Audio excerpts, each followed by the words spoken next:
Icokama lithi liphelelwa ngamazwi alisazi ukuthi lithini ebantwini ke emva kwezinto ezinhle kangaka ke abantu ke abamkhombisa zona ke ekuthini ke benza ke izimanga ingoma yakhe ke official kuyona ke uNomcebo Zikode ke esibonakala ke ihlanganisa ke lapha ke u500k viewers on YouTube lapha ke okuyinto bafowethu enkulu kakhulu ke le ekhombisa ukuthi kamabhinqa ke awahleli phansi ke azimisele ubhale kanjena ke lapha ke uthe in 2 days ke waqopheka ke umlando wathi ke ngiyabonga kakhulu ke eNingizimu Afrika wathi ke ngifikelwa ke ezinye embezi ke namanje ke angisazi ke ukuthi ngithini ke lapha ke wasefaka ke emoji ke lapha ke yenhliziyo ke edabukileyo ukhombisa ukuthi akadabukile ke lokho kubi ke kodwa ke injabulo ke egephezela ke enhlizweni yakhe ke ngomsebenzi ke omuhle ke owenziwa ngabantu ke lapha ke ba streamer ke ingoma yakhe ke ngendlela ke efanele bafowethu lento ke inkulu kakhulu sikhumbule ke ukuthi khona nenye ke eqenqeleza phambili ke lapha ke hambisana kuyona ke nentokazi uMahuyi amapiano ke lengoma nayo ke izenzela ke umlando bafowethu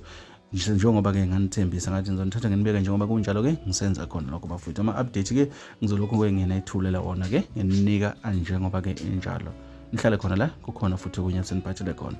intambama sishayile bafowethu usuku loniphathe kahle.